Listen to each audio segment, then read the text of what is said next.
It is a beautiful day in January, the end of January in Norfolk. It's like so warm. I don't want to have to put on a dry suit, but I have to put on a dry suit because the water is like 50 degrees.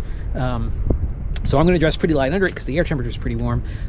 But I want to talk today about the ACA video that I posted a couple weeks ago. I got a bunch of emails from ACA instructors who were like, you haven't heard the half of it. So let's talk about that.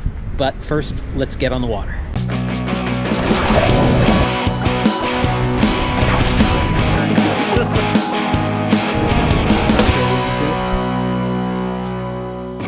It is once again low tide, but looks good. Wind is blowing, but it's blowing into land, which is nice. That's a little bit of safety, but it is blowing way more than it was the last time I was here. In general, when you get fog like that, there's not going to be a whole lot of wind because it would dissipate the fog. So weather very different, and I'll just keep an eye on it, and I'm going to remember my VHF this time.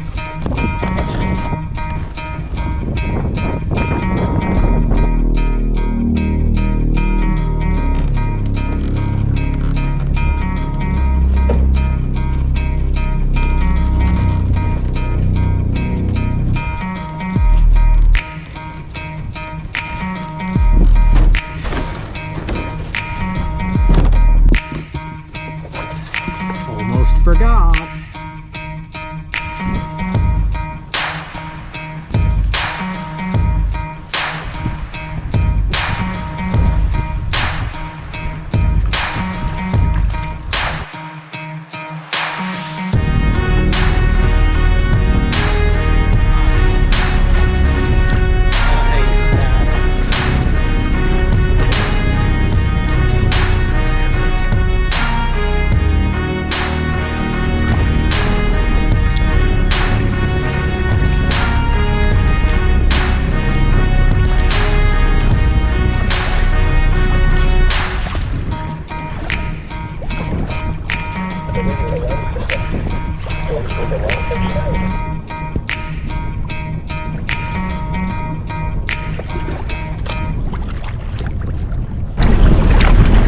I think this is my turnaround point, just because I don't see much else of interest to see, and this has already been pretty interesting.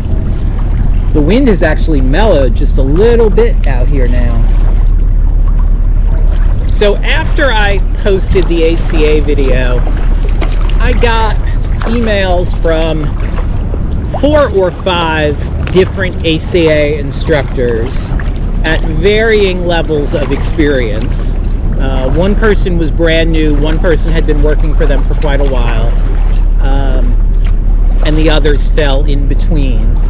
But the gist of it was, you don't know the half of it. And so I did a bunch of emails with people, back and forth, asking questions, them volunteering information, me digging a little deeper.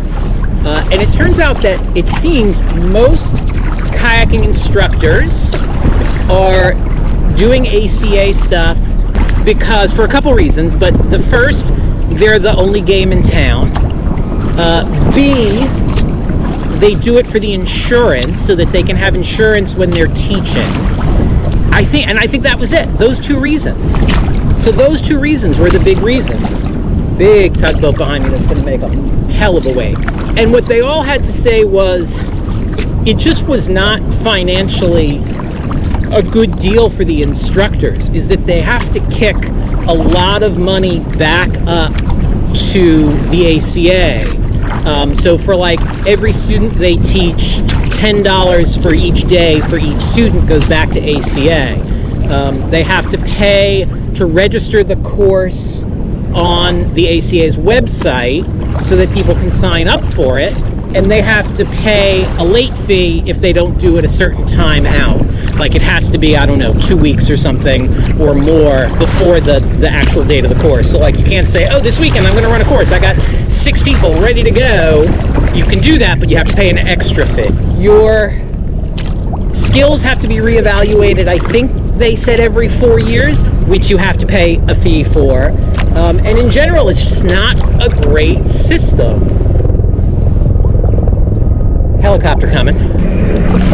And so all of them just expressed their frustration with ACA in terms of they're difficult to work with.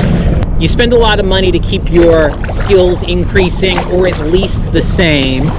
And then a couple people talked about there is definitely a hierarchy, like it's cliquish in terms of what level you are as an instructor. So like the level 5 instructors don't treat the level 1 instructors particularly well or with a great deal of respect, when really that certification is just sort of, that's not an indicator of their skill, it's an indicator of their willingness to pay to get checked out with that skill.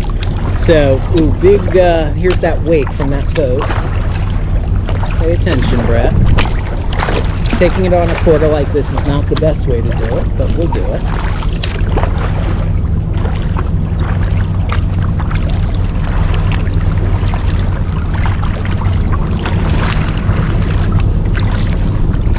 That's a good 4-foot swell.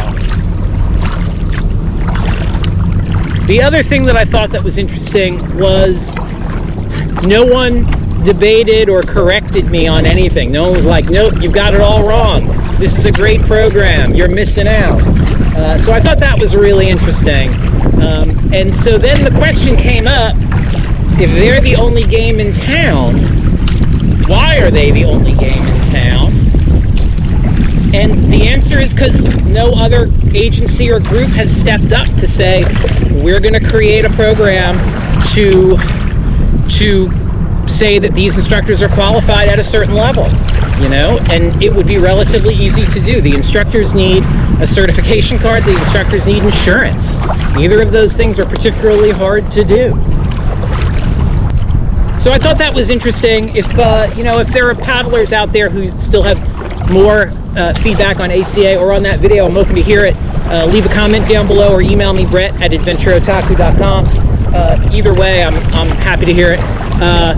And I'll do another update if it's remarkably different information that I get.